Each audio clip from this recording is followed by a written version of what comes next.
Le Tigre et l'Euphrate s'écoulent depuis la nuit des temps, à travers les plaines de la Mésopotamie. C'est là, entre ces deux rives, au cœur du croissant fertile, non loin de Babylone, que la civilisation humaine a inventé l'écriture. Ce qui nous permet, de génération en génération, de nous passer des messages, de raconter des histoires. Celle de l'Irak est sombre, faite de conflits, de bombes et de décombres. Ce peuple cherche aujourd'hui une voie vers la lumière. La même qu'ont trouvé les lions de la Mésopotamie en s'élevant au-dessus de la Bolivie pour décrocher le tout dernier ticket pour cette Coupe du Monde. La Norvège, elle, a très vite validé le sien, à la surprise générale, écrasant au passage la Squadra Azzurra. Là-bas, au nord, une merveille de la nature découpe les côtes, les fjords, ces cathédrales naturelles creusées par les glaciers, ces bras de mer qui s'enfoncent entre les montagnes dans un silence absolu. C'est là, dans ce paysage de glace et de légendes, que les Vikings prenaient la mer pour conquérir le monde. À l'époque, par centaines, ils ont remonté la Seine pour assiéger Paris. Aujourd'hui, un seul homme suffirait ou presque, Haaland. Machine de guerre qui dévore les défenses, comme ses ancêtres dévoraient les horizons. Paris, imprenable alors, est devenu depuis la ville la plus fertile du football mondial. Car la France, c'est d'abord Paris. La ville qui mélange tout, les cultures, les origines, les talents, venus des quatre coins du monde. Une ville qui pourrait à elle seule aligner une équipe capable de gagner la Coupe du Monde. Forts de leur vivier inépuisable, les Bleus portent sur leurs épaules le poids de 2 étoiles et le rêve d'une 3e.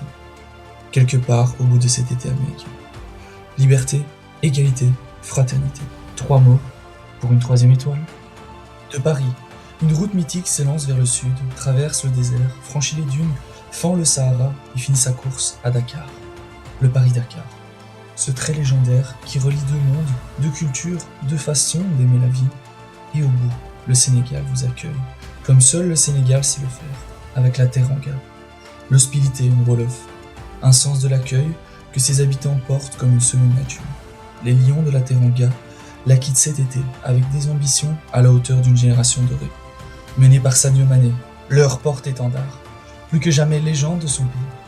Bagdad, Dakar, Paris, Oslo, Irak, Norvège, France, Sénégal, ce sont les ingrédients qui composent le groupe de la mort de cette Coupe du Monde 2026.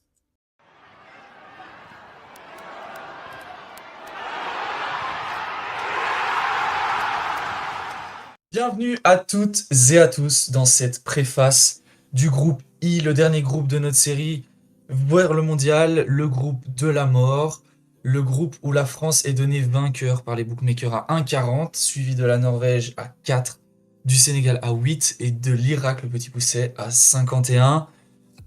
Pour débattre de tout ça avec moi aujourd'hui, Florentin. Salut Florentin, ça va?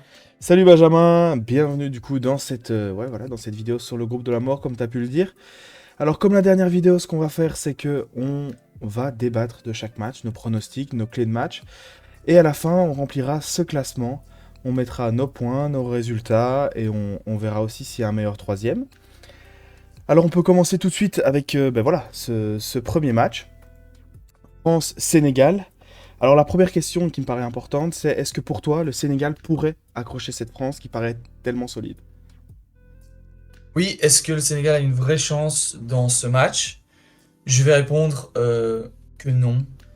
Je pense que la France a trop de qualité. Le Sénégal, sur ces derniers matchs qu'ils ont pu rencontrer des équipes européennes, malheureusement, ça remonte aussi à très loin. Ils ont pu avoir un changement de génération depuis lors, mais si on reprend les matchs de la Coupe du Monde 2022 où ils ont affronté les Pays-Bas et l'Angleterre, ils s'étaient inclinés. Ils ont du mal quand même sur les équipes européennes qui ont beaucoup plus de qualité qu'eux. Et alors la clé du match que je vois très importante aussi, c'est un Sénégal qui a tendance avec ses latéraux à aller très haut et des ailiers qui du coup pourraient exploiter l'espace. Voilà. Ma question, c'est que je pense que si on prend l'attaque de la France et la défense du Sénégal, pardon, il y a une différence de niveau. Maintenant, pour moi, la bataille va être au milieu de terrain dans ce match. Et là, est-ce que le Sénégal, pour toi, peut prendre le dessus? Trio contre trio, France-Sénégal, qui a l'avantage au milieu de terrain? Bah écoute, je pense que dans un début de match un peu fou, un peu physique, je pense que ça peut être serré. Mais voilà, je vois plus de technique du côté français et sûrement un peu plus de de forme physique, je vais dire. Donc je pense sincèrement que la France va prendre le dessus, va peut-être prendre un peu de temps pour le prendre, mais voilà, le milieu va réussir à prendre le dessus. Et surtout, ce que je trouve important, ce que tu as dit, c'est que oui, ils vont se faire aider, le Sénégal va se faire aider par ses latéraux, mais ça va laisser des espaces, et la France adore ça. Et la France va clairement rentrer dans ces espaces. Et c'est pour moi l'un des points les plus importants de ce match, parce que je pense que le Sénégal va vouloir faire le jeu, va essayer de faire quelque chose. Et donc, euh, et donc voilà, pour moi, la France va même pouvoir, à plusieurs reprises, aller chercher ces espaces, laisser peut-être un peu venir le Sénégal pour plonger là-dedans.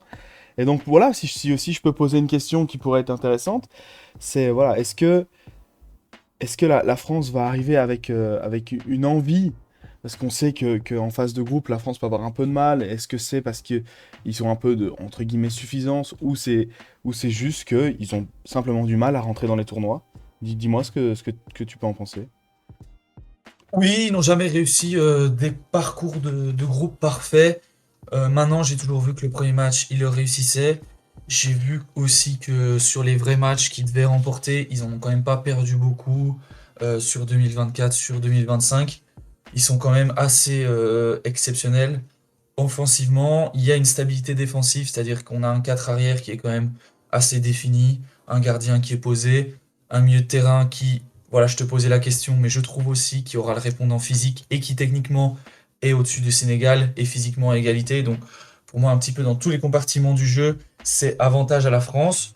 Je vois mal à un moment où je peux trouver un avantage tangible, un avantage réel que je pourrais donner au Sénégal, même si on prend par exemple, est-ce que pour toi, voilà, dans un duel Sadio Mané Koundé ou un Nicolas Jackson face à Saliba ou Upamecano, est-ce que toi tu vois à un moment ils peuvent prendre le dessus côté Mané Jackson? Moi j'ai du mal à le voir. Ton avis peut-être là-dessus? Ouais, je vais plutôt te suivre. Je suis d'accord aussi sur le fait qu'il y a de l'expérience, il y a de la solidité. Et je les vois mal se faire avoir. Je n'exclus pas un but du Sénégal qui pourrait arriver sur une erreur ou sur Ouais, bien sûr, un bien coup sûr. d'éclat. Mais je vois la France voilà, gérer ce match et aller s'imposer. Allez, ici, si je dois mouiller, je te mettrais un 3-1, même si c'est pas tellement se mouiller, 3-1. c'est ça. Ben, 3-1, moi je m'étais mis 2-1, voilà pour deux raisons, allez, assez comptables, assez statistiques. C'est que la France encaisse quand même encore pas mal de buts. Ici sur les 12 derniers matchs, les 12 matchs qu'ils ont disputés en 2025, puisqu'en mars c'était deux amicaux. Donc j'ai pris les 12 matchs officiels de 2025. Il n'y a eu que 5 clean sheets, alors qu'ils ont quand même joué des équipes comme l'Azerbaïdjan, hein. Donc voilà, même contre l'Azerbaïdjan, ils ont pris un but. Donc je me dis que le Sénégal va marquer. Oui, ils ne gagneront pas, je pense. Et la France, par contre, aussi dans ces 12 matchs, ils ont toujours marqué au minimum 2 buts. Minimum 2 buts. La France, c'est toujours minimum 2 buts. Donc voilà, est-ce qu'on voit le Sénégal marquer 2 buts dans ce match? Je pense pas. Donc la France marquera au moins un but de plus que le Sénégal dans ce match. Et ben voilà, j'ai envie de dire aussi revenir sur ce petit point historique. La dernière confrontation entre ces deux équipes, c'était l'exploit de 2002. De nouveau, premier match de groupe de la Coupe du Monde. Comme ici, le Sénégal l'avait emporté 0-1. Ils avaient résisté physiquement et défensivement à cette France. Pape Thiaw, le sélectionneur actuel du Sénégal, était sur le banc ce jour-là.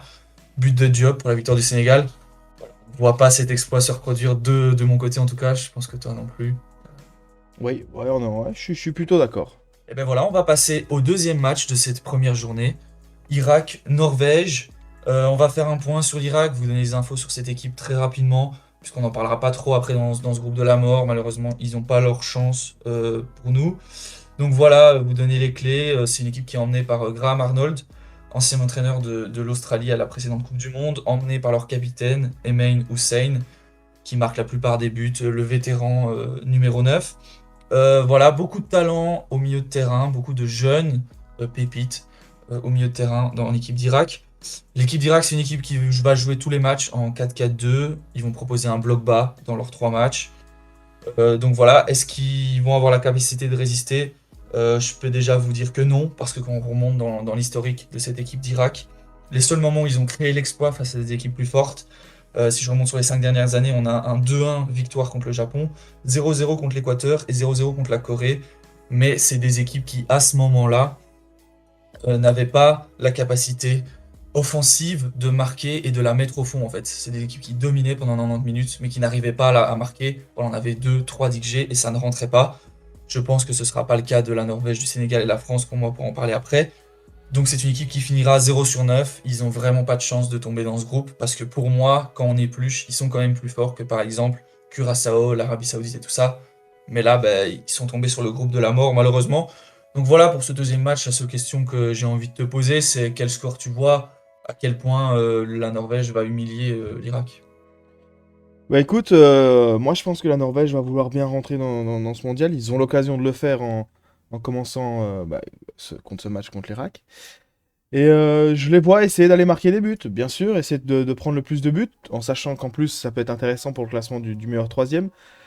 Bah voilà, je les verrais mettre un 3, 4-0, mais pas beaucoup moins. Je pense qu'ils vont pouvoir dérouler, qu'ils ont les capacités, qu'ils ont l'envie, et que ça devrait bien se passer, ça c'est sûr. Et sinon, voilà, je sais pas ce que toi tu dis, si ça peut être différent de ton côté, mais voilà le mien. Non, moi je dirais encore un peu plus au niveau du score, un score un peu plus violent. Voilà, la Norvège offensivement, sur cette année 2025, on a quand même pu voir des 5-0 face au Kazakhstan, 5-0 face à la Moldavie, des 11-1 face à la Moldavie, des 5-0 face à Israël. Voilà, des équipes qui peuvent même être encore supérieures à l'Irak. Donc moi, je tablerais sur 5-0, s'il faut se prononcer. En espérant que ça soit pas plus, parce que sinon ce sera dommage pour nos amis irakiens. Un 6-7-0, ça ferait vraiment tâche. Et puis avec tout ce qu'on vient de dire sur l'Irak et bien sûr sur la France en première journée, je pense que le match est plié d'avance, surtout que voilà, on sait que la France en deuxième journée devra continuer à assurer et va mettre son équipe A, voilà, assurer ce score. Et moi je vois aussi un autre gros score, malheureusement pour ces Irakiens. Bah, voilà, je verrai un 4-5-0 aussi. Je pense que voilà, il y a une possibilité aussi où la France, en gagnant 3-0, commence à faire tourner, à gérer le tournoi. Mais voilà, quand on voit le banc de la France, je pense qu'ils vont pas s'arrêter à marquer ses buts. Oui, écoute, France-Irak, ça paraît aussi limpide que Norvège-Irak. Moi, j'ai mis que la France marquait moins de buts, comme tu as pu dire. C'est une équipe qui gère peut-être un peu plus le score. S'il y a un 3-0, ils vont peut-être faire tourner. Et donc, moi, je me suis noté 3-0. Voilà. Euh, j'ai pas grand-chose de plus à dire. France-Irak, ça va être limpide. Victoire de la France, 6 sur 6 pour la France, 0 sur 6 pour l'Irak. On passe à ce quatrième match qui est sûrement l'affiche qui décidera de la deuxième place dans le groupe. Norvège-Sénégal, on va pouvoir parler un peu plus de la Norvège. On n'a pas beaucoup évoqué dans cette première rencontre face à l'Irak. Voilà, une Norvège qui connaît une génération dorée avec des talents assez incroyables comme Nusa, Odegaard, évidemment Haaland. Donc une attaque assez incroyable pour un si petit pays. Mais est-ce qu'on ne s'est pas emballé trop vite au niveau des matchs qu'ils ont pu jouer dans leur phase de qualification où ils ont écrasé tout le monde, dont l'Italie, d'accord. Mais est-ce qu'on s'est pas trop emballé et est-ce que défensivement, est-ce qu'ils vont tenir le choc, surtout face à un Sénégal, voilà, qui paraît quand même pouvoir poser beaucoup de problèmes. Toi, quelles sont tes clés à ce niveau-là quand on voit cette équipe de Norvège assez disproportionnée entre défense et attaque?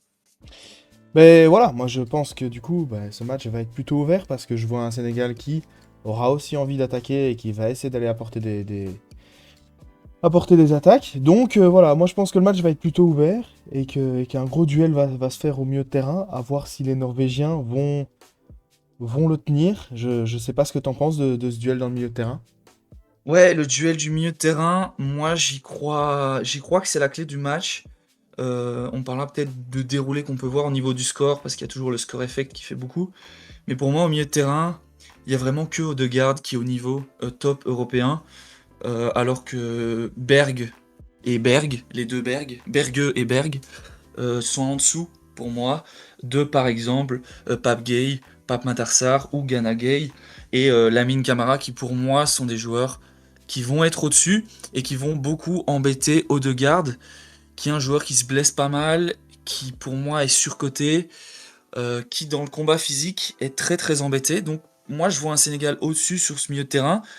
Tu me diras ce que t'en penses, peut-être rapidement sur ce milieu de terrain, si t'es d'accord avec moi.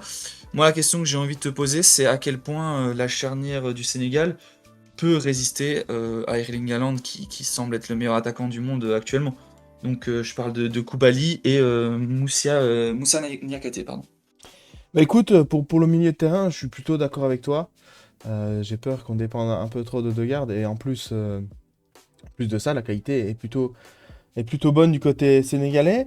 Et pour cette charnière, je pense que voilà, ils vont avoir du mal. Haaland et bah, voilà, on le connaît tous très, très, très présent physiquement et je pense qu'il aura les capacités, si on arrive à aller le chercher, de passer au-dessus de cette charnière. Voilà, Mm. je pense aussi que. Je Mais pense c'est aussi. ça la question, hein. C'est si on arrive à aller le chercher. Parce que si Odegaard est bloqué, ils ont quoi comme autre circuit de jeu, la Norvège? Ils ont Ouais, rien. bien sûr, c'est ce que je me disais aussi, c'est que je pense que si on arrive jusqu'à lui, il fera le travail. Mais voilà, il faut y arriver. Ah, il faut aller le chercher. C'est sûr, c'est sûr, c'est sûr. C'est pour ça qu'on pourrait parler peut-être d'un Nusa sur le flanc Ouais, qui bien peut sûr. aller chercher les espaces qui seront peut-être donnés par les latéraux sénégalais. Ouais, effectivement, on connaît le Sénégal qui aime bien faire monter les deux latéraux. Bah ici, s'ils réfléchissent pas trop, s'ils sont dans une dynamique habituelle et qu'ils laissent un peu Nusa dans les espaces, et ben Antonio saura faire le jeu sur son flanc. Odegaard sera pris au milieu, mais c'est pas grave, la Norvège trouvera une solution sur cette aile gauche et on saura adresser des centres à Haaland, qui effectivement, pour moi, malgré que c'est des grands défenseurs, Koulibaly, Niakhaté, le répondant physique, comme tu as pu dire, est là chez Haaland, et il a peut-être plus aussi de dynamisme et de vitesse pour pouvoir passer au-dessus. Après, il y a quand même encore Mendy hein, dans les cages, qui pour moi reste un gardien en grand tournoi très très intéressant, comparé à justement cette Norvège, où au niveau des gardiens et de la défense, pour moi on n'y est pas du tout. Hein. Qu'est-ce que tu en penses? Oui, mais c'est ce que je me disais aussi, c'est que il y a quand même ben voilà, Jackson en pointe qui est là, qui est très bon. Et j'ai Son, peur. Mané, Oui, Ndiaye, bien sûr, c'est sûr que. Ismail Assar, Hassane Diop. Non, c'est sûr que ça va ajouter ça va ajouter de la difficulté à cette défense qui, pour moi, est le point faible de cette Norvège. Et c'est pour ça que ici, je verrais quand même pas mal de buts. Alors, des deux équipes, mais je vois le Sénégal aller chercher deux, voire trois buts. Je vois un match très ouvert. Donc voilà, je sais pas ce que t'en penses, mais ce résultat, pour moi, il peut y avoir beaucoup de buts et une grosse rencontre. Ouais, pour moi, ça va aussi dépendre du score. Mais c'est vrai que je vois bien un impact immédiat, moi, de la Norvège dans ce match, qui va peut-être aller chercher le 1-0 très rapidement. Et après, le Sénégal qui va s'installer avec une domination au milieu de terrain au-dessus, supérieure, comme on a pu le dire. Et là, bah, la Norvège, c'est vrai que je les vois mal résister défensivement. Faut noter que malgré les buts qu'ils ont marqués, ils ont quand même pris des buts contre l'Estonie. L'Estonie, on n'a pas gardé la clean sheet. Deux buts contre Israël encaissés sur des frappes hors rectangle où le gardien se trouve complètement. Enfin, défensivement, c'est vraiment pas ça. Ça manque de vitesse, ça manque de présence, ça manque de coordination, ça manque de tout. Et donc, la Norvège, en fait, est pas capable de tenir un score, pas capable de faire un bloc bas. Donc, comme tu as dit, ils vont jouer le match de la première à la dernière minute. Ça va ouvrir le match complètement. Euh, et donc voilà, un score fleuve, je suis complètement d'accord. Les clés, on a pu les donner, et c'est vrai que finalement, est-ce que on voit pas un Sénégal un peu au-dessus? Moi, j'ai du mal en fait à voir la Norvège gagner ce match. Je vois plutôt nul ou victoire du Sénégal. Oui, mais je suis plutôt d'accord. Et moi, si je dois choisir une des deux équipes, je choisirais le Sénégal pour, pour l'équilibre de l'équipe en entier. Ouais, elle est beaucoup plus équilibrée, c'est vraiment ça. C'est Hein. vraiment très intéressant. Et puis en plus, voilà, je pense, comme tu as dit, c'est vrai que la Norvège peut venir aller mettre son petit but, mais ils vont pas tenir dans la longueur face à cette attaque du Sénégal. Et donc c'est pour ça que le match voilà, va être ouvert. Le Sénégal va laisser de l'espace, la Norvège aussi. Et on va se retrouver avec un gros résultat. Un gros résultat, oui, je vois pas forcément beaucoup de buts non plus. Je pense que Mendy peut nous sortir un gros match. Et je pense que Haaland, oui, il va mettre les deux buts les deux ballons qu'on va lui donner, ils seront au fond. Mais je crois pas qu'il y en aura beaucoup plus que ça. Moi, je vois peut-être un 2-2 si c'est match nul. Ou alors quelque chose comme 2-1 si c'est une victoire du Sénégal. Voilà, c'est un peu les deux scores, les deux physionomies de match que je vois. Je pense aussi que la Norvège a quand même un banc. Donc je suis d'accord sur l'impact physique du Sénégal.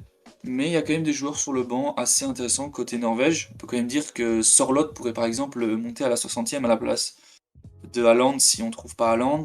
Il y a Strand Larsen encore sur le banc. Asgard ou Torjvet. Enfin, il y a pour moi un banc, des bancs équivalents. C'est vrai que le match nul semble évident avec un petit avantage pour le Sénégal. Ok, alors partons sur ce 5e match, Sénégal-Irak. Alors encore une fois, on a l'Irak, on en a déjà parlé. Le Sénégal, on vient d'en parler, et je pense qu'ils seront sur une bonne dynamique. Bah, la question, elle est plutôt simple. Est-ce que tu penses que ben, voilà, le Sénégal pourra ben, voilà, transformer sa domination en gros score, ou en tout cas assez pour passer meilleur troisième s'ils sont à égalité? Ouais, écoute, moi je pense que le Sénégal va mettre un score un peu similaire à la France, ou alors un but de moins peut-être. Pour moi, c'est la Norvège qui mettra le plus gros score à l'Irak avec leur puissance offensive. Je vois un Sénégal qui va mettre 2-0, 3-0, tranquillement prendre les 3 points ici. Peut-être avec 3 points pris contre la Norvège jouer un match nul. On verra après dans les classements où ça leur mène. Oui, bah, ouais, je suis plutôt d'accord, ça va être très efficace, et puis la violence physique du Sénégal va totalement manger, entre guillemets, l'Irak, et le score, Ouais, le score va le physique, refléter. physique, technique, l'équilibre de l'équipe, tout, ils sont au-dessus dans tous les domaines. Donc, il n'y a pas débat dans ce match. Eh ben, on peut passer au dernier match de cette phase de poule. Encore une affiche intéressante entre deux cadors du groupe. France contre la Norvège. Voilà, si la France s'avance dans cette dernière journée avec un 6 sur 6, comme on a pu le prédire, est-ce que tu les vois faire tourner l'effectif? Bah écoute, moi je pense, surtout qu'ils ont la qualité pour le faire. Donc sincèrement, je pense. Maintenant, je suis pas certain que ça va vraiment changer le résultat. Je pense que le banc de la France peut être supérieur à la Norvège. Voilà, je sais pas ce que t'en penses.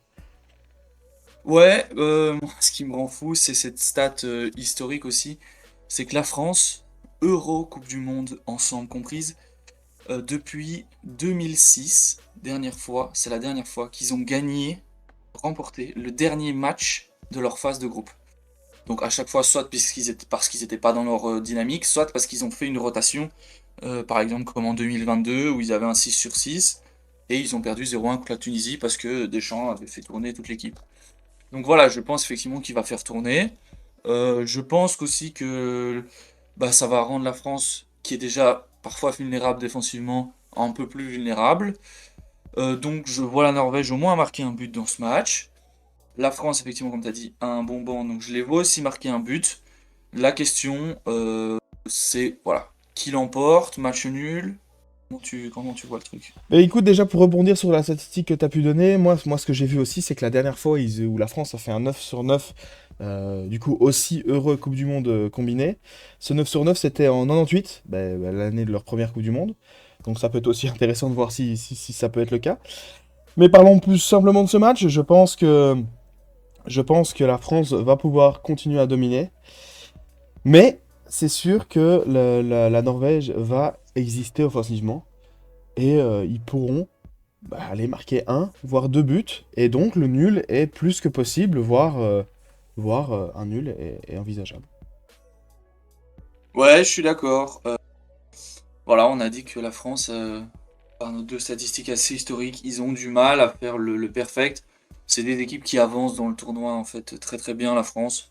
Donc ils seront en gestion une fois de plus contre cette Norvège, qui elle aura besoin de points en fonction du score contre le Sénégal. Mais t'as raison de parler du banc de la France. On a quand même des joueurs d'une qualité assez incroyable. On pourrait avoir Doué, Barcola, Mateta. Ça, c'est l'équipe B, quoi. Zahir Emery, Akliouche, ça pourrait être le milieu de terrain si on fait vraiment tourner tout le monde. Voilà, moi je vois peut-être une défense où là on perdrait quand même en niveau. C'est pour ça que je vois là peut-être Odegaard, Nusa et Haaland se régaler un peu plus. Peut-être des choses comme un partout, 2-2 ou alors 2-1 pour la France. Mais c'est vrai que vu les stats historiques, on a du mal à se dire qu'ils vont faire le perfect. Ouais, c'est un peu ce que je me suis dit aussi, c'est que d'un point de vue extérieur, oui, la France doit faire 9 sur 9, mais quand on Ouais. regarde un peu le déroulement des matchs, l'enchaînement des matchs, voilà, le point historique aussi. C'est vrai que le nul serait pas impossible. Non, bah oui, ils vont faire tourner. Donc voilà. Voilà à quel point les joueurs de rotation, comme on a dit, Barcola, Thuram, Mateta, auront envie d'aller mettre des sacs à cette défense norvégienne qui restera toujours aussi friable, je pense. Et c'est peut-être là où la France va prendre le dessus, c'est que la Norvège est vraiment friable, même si c'est l'équipe B de la France. Donc voilà, on est partagé entre stats historiques et avis de la réalité, clé de la réalité qui nous donne quand même un avantage encore à la France dans ce dernier match. Et alors on se retrouve comme promis pour cette dernière partie, là où on va vous montrer nos classements. Bah alors on va commencer par le mien, donc moi je suis à droite. Je vois une France qui fait le 9 sur 9, comme en 98, et bah, bien sûr l'Irak qui termine avec 0 points. Et dans ce match Sénégal-Norvège, je vois un avantage pour le Sénégal qui va réussir à concrétiser cet avantage. Et donc je vois 6-3. Pour la Norvège, je les vois mettre un assez gros score à l'Irak pour avoir un bon goal average et donc passer dans ces 8 meilleurs troisièmes. Ben voilà, tu peux nous parler de ton classement? Eh ben oui, il est différent du tien. Voilà, comme on a pu dire, je vois la France qui sait qu'elle n'a pas besoin forcément du 9 sur 9. Même s'il y a beaucoup de force en présence, quoi qu'il arrive, je les vois au moins faire nul. Surtout contre la Norvège en dernière journée, mais pourquoi pas aussi contre le Sénégal dans le premier match. Le Sénégal pour moi sera 6. S'ils perdent ce premier match contre la France, qu'ils gagnent contre l'Irak. Et comme on a dit, ils ont l'avantage dans ce match contre la Norvège, même si ça peut très bien finir match nul. La Norvège, eux, je les ai mis à 4, puisque je les vois obtenir le match nul contre la France, plus la victoire contre l'Irak. Et l'Irak à 0, comme de ton côté. Est-ce que ils nous marqueront quand même un petit but, ces Irakiens, avec peut-être Ayman Hussein dans ce mondial? Bah écoute, j'ai du mal à le voir, sincèrement, même si, Faut y bon, croire. c'est ça. Faut y croire côté irakien. On sait jamais, C'est un sûr. petit but. Allez. C'est sûr, puis souvent Contre la- dans les contre la France. résultats où il y a beaucoup de buts, parfois les équipes en face, même si elles sont plus petites, arrivent à marquer un but sur des matchs où, ben voilà, quand tu gagnes 4-5-0, tu te relâches, tu prends un petit but. Je pense qu'ils pourront réussir à le mettre, même si pour l'instant, si tu regardes en vision globale, j'ai du mal à voir comment. Ouais. Ouais, bon, faut qu'ils y croient dans ce groupe de la mort, les Irakiens. Et je vois aussi le meilleur troisième se qualifier. Voilà, que ça soit avec 4 points pour la Norvège ou peut-être 3, ton scénario est possible aussi. Mais pour moi, ça serait une hérésie quand on voit ces trois équipes qui en est une qui sortent, n'étant pas meilleur troisième, ils sont au-dessus du lot et ils auront assez soit de différence de but, soit de points pour s'en sortir en tant que meilleur troisième. Eh ben, voilà, vous avez toutes nos clés pour les matchs de ce groupe de la mort. Vous avez nos classements qui sont presque définitifs dans nos têtes. Voilà, on hésite toujours, mais on essaie de vous donner des clés et de se pronostiquer, c'est le but du jeu.